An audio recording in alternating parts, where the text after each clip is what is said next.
எப்பவுமே sleep at your right side and நீ குப்புறப்படுத்தி தூங்காது. அது வந்து சாத்தான் தூங்குற மாதிரியா. ஒரு பெரிய ப்ரேயர் பண்ற இடத்துல மசூதியில் நிறைய பேர் தூங்கிட்டு இருந்தாங்களாம். அப்ப அல்லாஹ் வந்துட்டு குப்புறப்படுத்தி தூங்குனாங்களா அடிச்சு எழுப்புனாராம். நீ இப்படி தூங்கக்கூடாது, கடிந்து கொள். ஹராம்னு சொல்லுவாங்க முஸ்லிம்ஸ்ல. ஹராம்னா அது கடவுளுக்கு பிடிக்காத ஒரு செயல், அவர் வெறுக்கிற ஒரு செயல் செய்யறது ஹராம். குப்புறப்படுத்தி தூங்குறது ஹராம், நின்றுட்டு தண்ணி குடிக்கிறது ஹராம், உட்காந்து தண்ணி குடிக்கணும். ஆனா அதெல்லாம் சயின்ஸ் இருக்கு தெரியுங்களா. நான் உட்காந்து தண்ணி குடிச்சினா என்னோட தண்ணி வந்து இப்படி போகும்போது கால்ல இருந்து சர்க்குலேஷன் ஃபாஸ்டா வயிற்றுக்கு வராது. நின்றுட்டு குடிக்கும் போது உடம்பு இம்பேலன்ஸ் ஆகுது. சின்ன சின்ன சயின்ஸ். பரவாயில்ல, ஒரு நாள் நின்று குடிக்கிறேன், ரத்தம் வந்தா வந்துட்டாலும் சொல்லக்கூடாது. அந்த மாதிரி நான் வந்து பிரெக்னெண்டா இருக்குமோ லெஃப்ட் சைட் படுத்து தூங்குறேன். ஏன்னா என்னோட ஹார்ட்டுக்கு லோடு இருக்க கூடாது, அப்ப எனக்கு கம்ஃபர்டபுளா இருக்கணும். நான் ஆனா மீதி நாள் ரைட் சைட் படுத்து தூங்குறேன். நான் ஏன் குப்புறப்படுத்தி தூங்கக்கூடாது? இது வந்து நபிகள் நாயகம் அவர் சொன்ன பாயிண்ட் எடுத்துக்கிட்டு வலது பக்கமோ இல்ல இடது பக்கமோ திரும்பி படுத்து தூங்கலாம். சம்டைம்ஸ் நம்ம வந்துட்டு ரொம்ப பேக் பெயின் இருக்கு, மல்லாக்க படுக்கிறோம்னா இட்ஸ் ஓகே. ஆனா குப்புற படுக்கிறது இட்ஸ் நாட் ஓகே.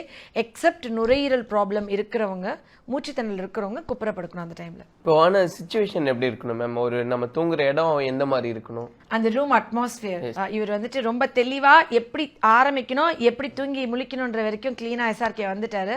அது உண்மையாவே அது இம்பார்ட்டன்ட். ஏன்னா ரூம்ல லைட் எரியலாமா, 0 வாட்ஸ் லைட் எரியலாமா, எரியக்கூடாதா, அது என்ன கலர்ல எரியணும், இது எல்லாருக்கும் கன்ஃபியூஷன் இருக்கும்ல. எல்லா மதர்ஸ் டிஃபால்ட்டா எல்லாருமே ஓகே இது எனக்கு சொல்லு, நான் என்னோட என் குழந்தைங்க என் ஜென்ரேஷன் நான் சரி பண்ணணும், எவ்ரி ஒன் இஸ் ரெடி. நான் வந்துட்டு ஓப்பனா இருக்காங்க.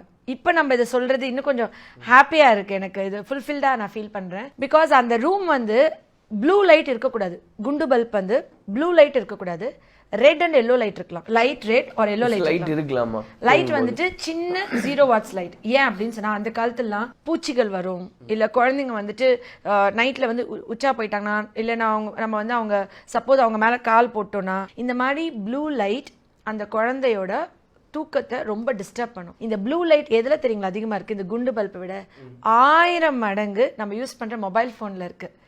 இது ஏத்துக்கிட்டாலும் ஏத்துக்காட்டாலும் இந்த 3 வருஷத்துல குழந்தைங்க கண்ணு பவர் காண்டி டாக்டர் கிட்ட போனவங்க, என் குழந்தை கண்ணு பவர் இருந்துச்சு, என் குழந்தை கண்ணாடி போடணுமா, எங்க பரம்பரையிலே யாருமே கண்ணாடி போடலையே அப்படின்னு அழுத பேரண்ட்ஸ் என்கிட்ட சாலிடா ஒரு 60% கூடியிருக்காங்க.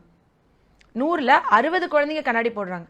அது இல்லாமல் இந்த குழந்தைங்க சேட்டை பண்ணாமல் இருக்கணும், அமைதியாக இருக்கணும், தொந்தரவு பண்ணாமல் இருக்கணும், வெளியேட்டில் இருக்கணும், மொபைல் கொடுத்து பழகணும். இந்த மொபைலில் இருக்கிற லைட் வந்து கண்ணில் இப்போ டேரெக்டாக டார்ச் லைட் அடிக்கிறேன்னு வச்சுக்கோங்களேன். இப்போ என் கண்ணிலே ஒரு டார்ச் லைட் அடிக்கிறேன், 5 நிமிஷம் நான் உங்களை அடிச்சு பார்த்துட்டே இருக்கேன். நான் அந்த டார்ச் எடுத்தப்பறம் கொஞ்ச நேரத்துக்கு உங்களுக்கு பிளர் விஷன் இருக்கும், உங்களால் ஃப்ரீயாக பார்க்க முடியாது. நீங்கள் நினைக்கிறீங்க மொபைலில் ஸ்க்ரீன் லைட்டு குறைச்சிக்கிறேன், ஆனால் இட் இஸ் இது ரேடியேஷனாக நான் கீழே வச்சிடுறேன் அப்படின்னா என் கண்ணோட ரெட்டினா டேமேஜ், அதாவது வயசாகி சுகர் வந்து ஒரு வயசானதுக்கு அப்புறம் கண்ணில் ரெட்டினா டேமேஜ், பார்வை பறி போய் விட்டுறது அப்படின்னு விளம்பரம்லாம் பார்த்தோன்னே பயப்படும்ல, அதெல்லாம் 70 வயசுல வர்றதை 7 வயசு குழந்தைக்கு வந்து ரத்த கண்ணீர் வடிக்கிற பெற்றோர்கள் ஏராளம். பகல்ல நம்மளுக்கு தூக்கம் வரலாம்ல, பகல்ல தூக்கமே வர மாட்டேங்குது, ராத்திரியில தூக்கம் வருது. ஏன் அப்படி? நான் பகல்ல தூங்கிட்டு நைட்ல வேலை பார்க்கலாம்ல, ஏன் அப்படி? எனக்கு வந்து உடம்புல பீனியல் சுரபின்னு ஒரு சுரபி இருக்கு.